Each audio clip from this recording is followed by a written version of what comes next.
আজ Dhaka college, ideal college এবং city কলেজের মধ্যে শান্তি চুক্তি করার জন্য এই তিন কলেজের প্রতিনিধি এবং শিক্ষার্থীদেরকে ডাকা হয়েছে। নিউ মার্কেট থানার ওসি এই মধ্যস্থতা করে তাদেরকে এক করার চেষ্টা করেছেন। তবে দুঃখজনকভাবে সিটি কলেজ এই শান্তি চুক্তিতে অংশ নেয়নি। শুধুমাত্র দুটি কলেজ এখানে রয়েছে, ঢাকা কলেজ এবং আইডিয়াল কলেজ। কিন্তু সিটি কলেজের পক্ষ থেকে কোনো প্রতিনিধি কিংবা শিক্ষার্থীরা এই শান্তি চুক্তিতে অংশ নেননি, অর্থাৎ তারা আসেননি। তারা কেন আসলে আসেননি, কেন তারা শান্তি চুক্তি করতে চাচ্ছেন না সে বিষয়ে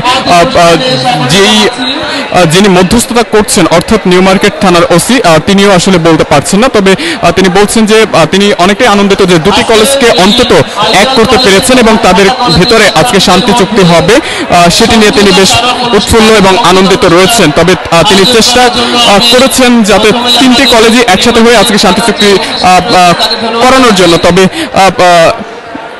সিটি কলেজের পক্ষ থেকে আজকের এই প্রোগ্রামে এখন অবধি কেউ আসেনি, যেমনটি জানানো হয়েছে পুলিশের পক্ষ থেকে, অর্থাৎ নিউ মার্কেট থানার যিনি ওসি রয়েছেন তার পক্ষ থেকে জানানো হয়েছে।